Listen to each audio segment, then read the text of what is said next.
Good afternoon, everyone. This is Katie Romshek again. Welcome to, week 7 of volunteerism and the discussion that I have ready for you guys after completing the self-assessment for this week. So I just want to start off by doing a quick definition of what volunteerism is, something that we've covered in our textbook, something that we've covered in discussions, and throughout the jobs that we've had or are currently in right now, what does volunteerism mean? So when you Google volunteerism, it means the use or involvement of volunteers for their labor, especially in community services. And working in extension all the years that I have, that's definitely the focal point of our organization, and how well it works is determined largely on the success that we have with our volunteers. I, as an assistant, advisor, and educator for programs, the 4-H youth development educator within my own county, their assistants, and the ones across the counties, all 88 counties in Ohio, really rely heavily on their volunteers. And it's vice versa. Our volunteers really strive and work well when us as the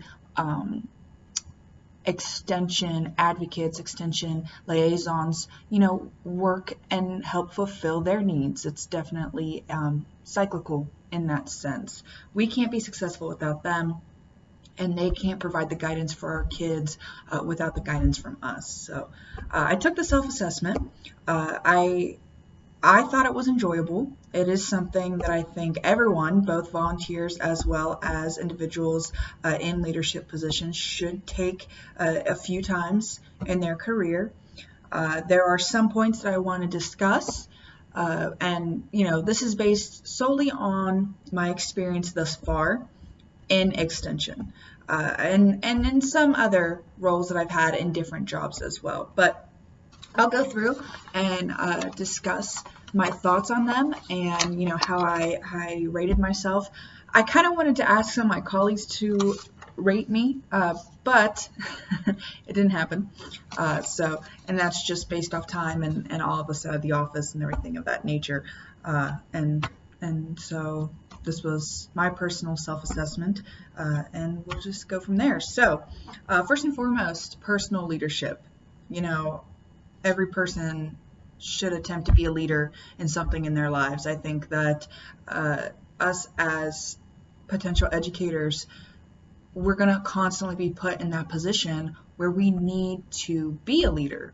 And sometimes that really comes with a lot of headache, because as a leader, you're not always going to make a ton of friends. You're going to have to be that bad guy from time to time. And I've seen it. I've seen where people, want to crumble under that pressure because they don't want to make arch enemies. I mean, that's a little dramatic, but in their mind's eye, that's what it feels like at the time. They don't want to target on their back.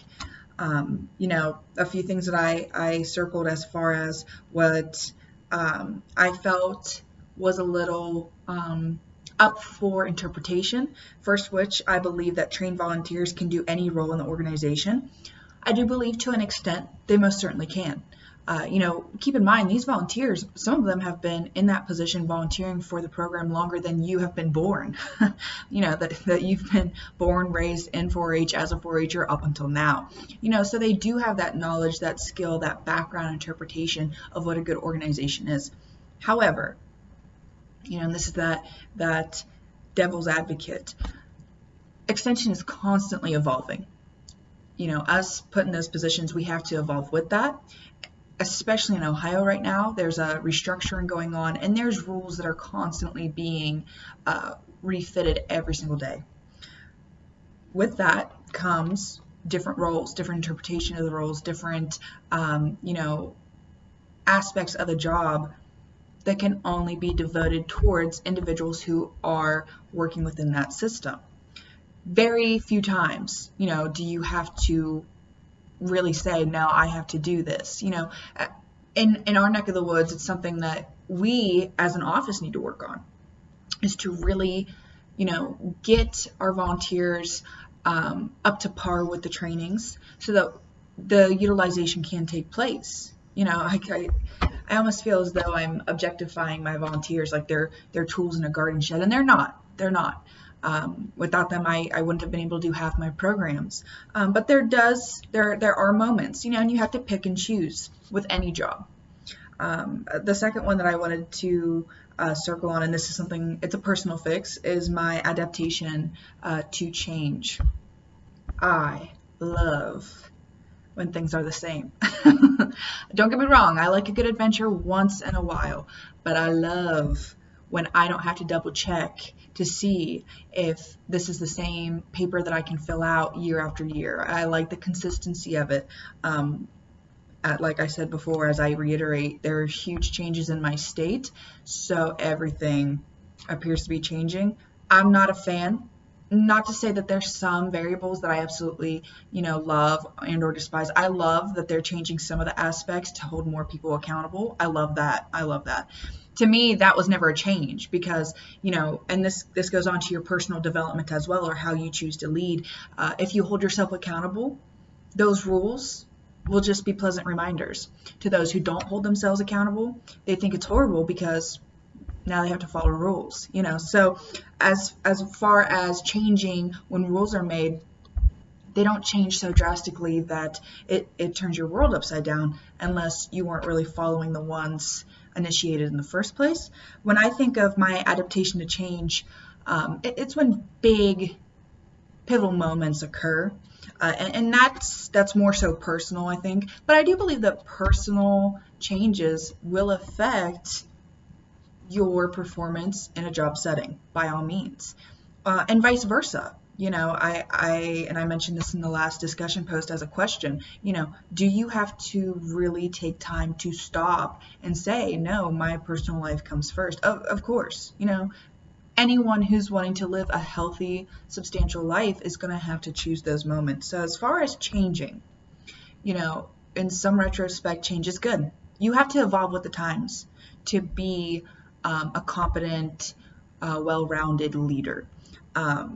Does that necessarily say that you have to roll with the punches every single time? No, it's okay to have a hiccup once in a while.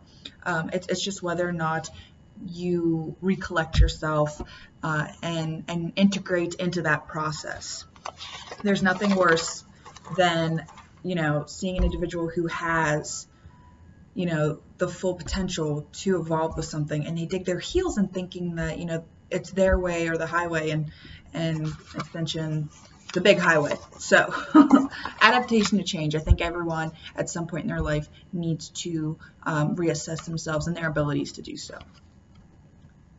After that, the next statement, I recognize when change is needed and let go of those things, past practices, ideas that prevent it. This might be seen as controversial. Sorry, I'm cooking, and that's a lovely sound. I hope it stops here very soon, so I don't have to get up and stop this. Give me 1 second. Okay, sorry about that. It was not going to stop. So let me reiterate. I recognize when change is needed, and I let go of those things, past practices, ideas that prevent it. Okay, so with the idea that this is completely towards practices, ideas, mentalities, yes, that's, if I think that it's detrimental to myself, if it's detrimental to my counselors, my campers, my kids and my programs, my volunteers, yes, that is not a question. But I also sit and think, and this is once again through personal experience, you will have volunteers or you will have individuals, what's the discussion as far as having to meet, in the middle with individuals who don't feel, that there are changes that should be made. When I recognize something, when is the time to bring that forth? If I don't recognize something, so when I recognize a change is needed, I do let go. That's not a problem. I am willing to let go of control of people and projects and delegate to others. Once again, this is a huge what if. There's a ton of scenarios that come to mind where it's completely okay to delegate those responsibilities. When you form committees in Extension, whether it's for junior fair board committees, whether it's for sale committees at the local fair, whether it's for camp planning, whether, tons, project judging committees, that essentially is delegating responsibilities to individuals who are volunteers, whom you trust, who you know have gone through the trainings, who are understanding of the protocol. And one very important aspect to consider with volunteers is the level of bias that is brought to the table. I'm probably going to be viewed as pessimistic here. I prefer the term realistic. But you're going to have a lot of volunteers in your county that are tied to children, their children's friends, family members, extended family members. I have a ton of advisors who predominantly their club is filled with family members. And when you interview these volunteers, you really have to hit home with them that when you become a volunteer in our system, there's not one child that surpasses another in your eyes. You must treat them as equals, okay? And so letting go and delegating to others, there are moments where you do have to assess who you're bringing forth or who you're extending and inviting towards into a committee. I mean, of course, you're going to have people who are going to volunteer their time at the committees, welcome them, but you do have to be involved. No matter how much you delegate, you do have to be diligent in overseeing that whatever responsibilities are delegated out, that they are performed successfully without a negative association tied with, and that might be to some considered micromanaging. It definitely could be. To myself, based off of, once again, personal experience, seeing it, hearing it, at times being involved with it, in the long run, you're going to have to, one, delegate, but two, be diligent, and view the process. I strive to keep my work, family, social, personal life balanced. That goes right back to my prior discussion is, prioritizing.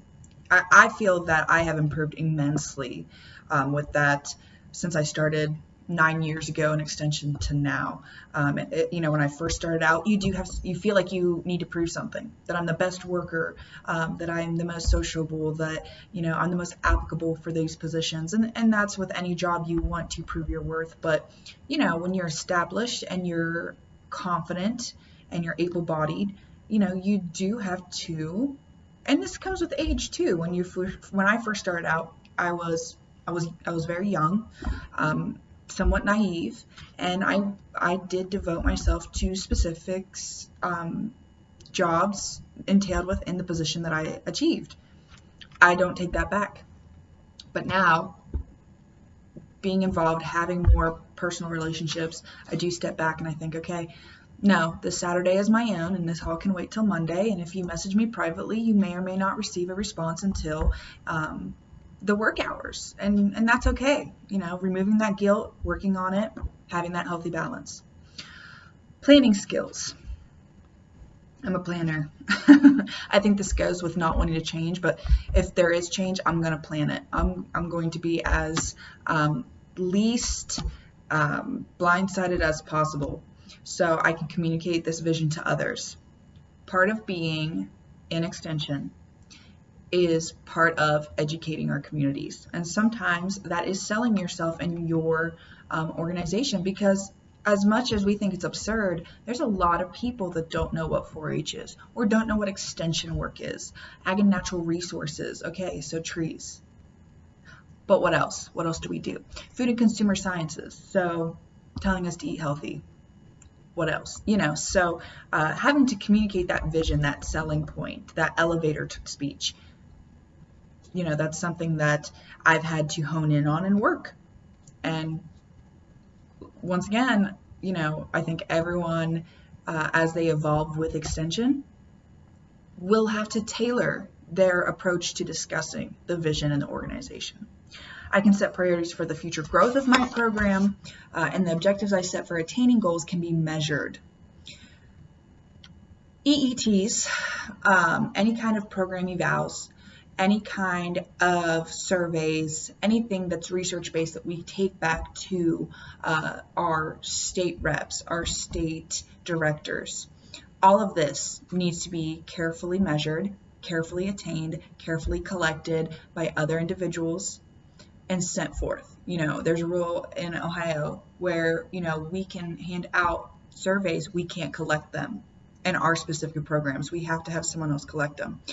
And if we end up collecting them, that could be the threat of being tampered, to make ourselves look good, and what a disastrous thought that we've been put in this position where we can't collect our own surveys. But keep in mind, somewhere down the road, something had happened, someone pulled a string, it occurred, and now we have to fix our mistake and be extra cautious. So I love attaining goals.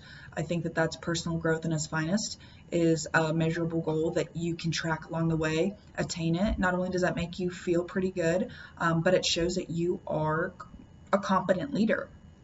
I share information with others to help in their planning.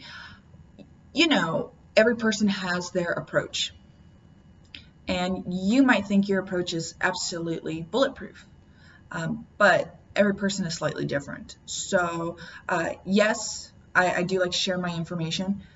There are times where it depends on the person whom you're sharing it with, to the extent of which you talk yourself up, or talk your evaluation up. Some person involved might not do it the same as you, and it can be a perfectly fine approach. It just might not be yours. So sharing information with others to help in their planning. If they ask for it, by all means, you can offer it. That's awesome too. There are times where I'm like, you let me know, or this is awesome. Or if they come to me, then you by all means provide those details.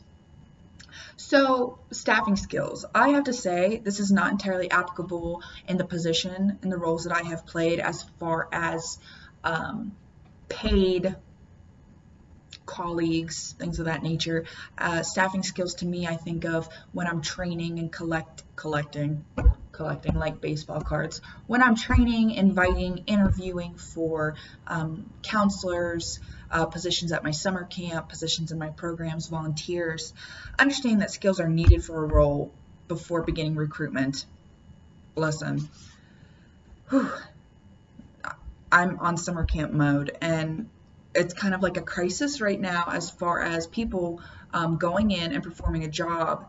And then the question is whether or not that job was included in their description, or if they felt that their description was too vague as far as, so they don't want to perform some things. It is incredibly important that whether you're involved with creating role descriptions, or when you're delegating responsibilities to volunteers, or you're hiring someone on a permanent basis, that those descriptions are as detailed as possible, that there is no guesswork as far as what your responsibility is. Because how can you really measure someone's performance if the role that they're performing isn't set in stone? I know my top 3 responsibilities, A, B, and C. I know that the minor roles involved with that description is D, E, F. I do know that this is not my role over here. If I'm performing it, I shouldn't be measuring on my success with that role, because that's not necessarily something that was delegated to me. I may not be as well versed in that as opposed to what I'm doing that is described to me. So interviewing any kind of potential volunteers, recognizing their, not wasting their time, not wasting their efforts, or making them more frustrated in the process, having detailed reports as far as what we expect from you, what we want you to do, how you can contribute, and vice versa. I want my volunteers to know what my role is, because if they don't, and they assume something and I don't perform to that, and then they have a problem, what's the role here? So as far as hiring people, I've interviewed people. I've been in the hiring process. I've not been the one to fully implement, hiring individuals as far as on a monetary scale, but with my volunteers, with my camp staff, that is something that is incredibly, that they appreciate. They know exactly where they stand, what they need to do, how they can advance, vice versa. So providing direct or technical support that they need to do a role successfully, that ties in with it too. If I want to hire 5 guys to be in charge of lawn maintenance the entire time at camp, for the 3 months, and I don't provide them with the training for, health and safety that will, be required of them to obtain and keep the job, and then they lose that job, that's on me. I didn't provide that support. I didn't, provide to them where you can get that, how you can get that, what you need to do. You have to meet them, so I'm a huge stickler on that. I think I'm kind of like the nagger. I nag. Did you do this? Did you get this done? I don't want to hold your hand, but I want to make sure that everyone's prepared. So I work toward presenting a positive image. That's part of the job. We don't want to derail our system. There has been times where I have definitely wanted to be vocal with my frustrations, but there are times, places, and specific people to do that with. Sometimes it's just me visiting my mom and saying, man, I had a horrible day. But never with your clientele, never with the volunteers. You are pinnacle in your professionalism, and that's something that will reflect in your community. So okay, so supportive skills. Now this is something I definitely can get on board with as opposed to, staffing. So a few of these points, I keep my records up to date. This ties in extremely well with extension. You will fall behind, and there will be reprimanding if your records aren't constantly being put up to date. Understanding policies and procedures. Once again, this is kind of a problem. I don't typically have issues with it, but with everything being kind of re-envisioned, that what was right 3 months ago may not be right now. That can be kind of frustrating at times, but for the most part, staying on top of things. Working to build people's confidence in their roles. When you have a strong support in your office, I think that is incredible. I at times, will look at an office that is ran so smoothly, and there are evident relationships that are work appropriate, but really provide that support. And you look at it and you're like, wow, that is something I hope to achieve one day. It's difficult when there might be, a few individuals with opposing ideals. And to be honest, sometimes people just clash. And that's when you really have to rely on why you're doing the job, who you can rely on, who you can relate to, and be close with those people. I'm available as a resource for my staff and volunteers. That ties in with making sure all your records are up to date, making sure you have the paperwork necessary to supply a reference towards that you're up to date on your trainings as well as the volunteers' trainings, and providing that positive feedback as well as role models for those coming into the organizations, as well as those who may not be in the organization but are viewing the organization from an outside perspective. Yes. One, I put a star, so I'm going to read this out. I discourage negative comments that could affect morale of staff and volunteers.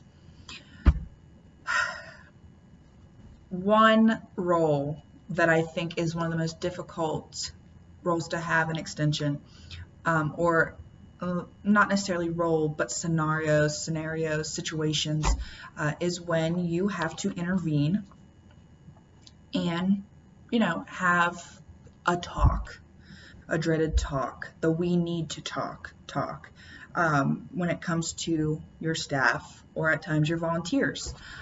Quick example, we had a volunteer that was heavily invested in the program, had a very large family, a family of 5, all involved since the time they were small. They're now aged out and having their own family members. It is difficult to bear witness to those volunteers or those individuals who take it upon themselves to do things their way. And that could be partially the extension educator, the extension assistants, staff's, fault by not intervening ahead of time. But when volunteers clash and it's becoming a serious issue, when volunteers are making negative comments, when staff members are becoming involved, and it's taking away from professionalism, having to get a hold of someone higher up to come in and sanction a talk between all of that to discourage negative comments, to mend, that can be difficult at times. It does happen. My mentor and I, we speak a lot on this because we have very similar committees that tend to want to fight, especially around fair time. And that's one of our largest money makers. Not personally for extension, but the kids are selling their animals. There's families heavily invested, and my mentor and I from different counties, we speak about that. It's like, wow, so what happens when there is a fight, and it could be a fight. Sometimes it's a few quips. Sometimes social media is involved. Sometimes it's like, oh my gosh, when is this going to end? It's like the Hatfields and McCoys. My mentor, he says we stop it in its tracks before they even get another chance. We put them in a room and we say, now what is this? What are you really fighting about? 9 times out of 10, it's communication, so discouraging negative comments, it's hard, okay, and it's never going to be easy, but that's an important role to play. I listen to my staff and volunteers and encourage their input. A lot of times that's going to prevent the negative comments, or that's going to prevent any animosity between volunteers and volunteers, or volunteers and staff, or volunteers and, their family members who have kids involved, even though they're not volunteers themselves, whatever dynamic, having any kind of input or any kind of open communication is going to be helpful. Evaluations. So taking responsibility for the mistakes and failures that happen. Eating crow. Yeah, so not always fun, not always something you want to do. Sometimes you truly feel it's not your fault. Sometimes you truly feel that, you're targeted. And when you're put in a position where you are managing committees or managing people or being as involved with extension as you signed on to be, it's going to happen. But regardless, you must be honest with yourself as well as your clients, as well as your volunteers. If there is a mistake made, there is no use in pushing it under the rug. No, it is something that's humbling by all means, but that's when honesty is truly the best policy. There has been times where I've looked at something and I'm like, I probably could have handled that a little bit better, or I thought this was going to work, but it just didn't pan out like you envision it. And that's when you have to look back at the people who are relying on you, and you say, this was on me. This is something that will be worked out, assessed, evaluated, and facilitated better next time. I will say, people respect other people who are honest in their abilities, or honest when they've made a mistake. I personally respect individuals who are just honest with me. If something hasn't worked and they were a part of it, to own up. Now, I'm not going to treat another adult as this, small child who's incompetent. You never want to patronize someone. If it's a mistake, it's a mistake. You slap a Band-Aid on it, you move on. If it's a huge mistake, you deal with the consequences and you learn from it, and use it as an example of what not to do when the next similar situation approaches. You don't dwell. You don't, because that's going to cause negativity to occur. Lastly, I constantly look for new ways to improve my program. With 88 counties in Ohio alone, there is nothing better than looking at another county and collecting awesome ideas. There's nothing better. I'm a collector of great things. And that being, I love to collect new ideas. If it's going to better the program, it's going to make it more enjoyable for the kids and the volunteers and the clients involved, of course. You can't approach it with my county's the best. We do everything right. Nothing has ever gone wrong. No. There's always something to be learned. And that's the beauty of Extension. We are an extension of educators, education, educative thoughts and approaches. So, you can't just think that you're the only one and you're the best that ever was, because chances are there's something that you can improve on. And chances are someone's made the job a little bit easier for you by improving upon their own program. You're going to see what's going to work. You're going to see what's not going to work. You're going to be able to base that along with your own personal ideals and evaluations and turn it into something that you think will better suit and tailor to your county. That's a beautiful concept to consider. And that, once again, going back to communication, that's going to help evolve your program. I've had a great experience this summer going to the 7 counties that are involved with the Muskingum watershed that provides for our camp. I have seen at every single camp something that I think my counselors would love. And I hope to improve and implement that in my program next year, at least to discuss that with them. If that's going to make it better and draw more people in, awesome. If it's not, I'm going to own up to it. I'm going to try something else. So overall, the assessment I think was good. There are some things that I need to improve. There are some things that, make me feel good that I'm personally pretty confident on. I think that this would benefit me to allow other colleagues to measure. We'll have to see. But yeah, at the end of the day, volunteers and volunteers, they make our organization. And who are we to dispel that, or to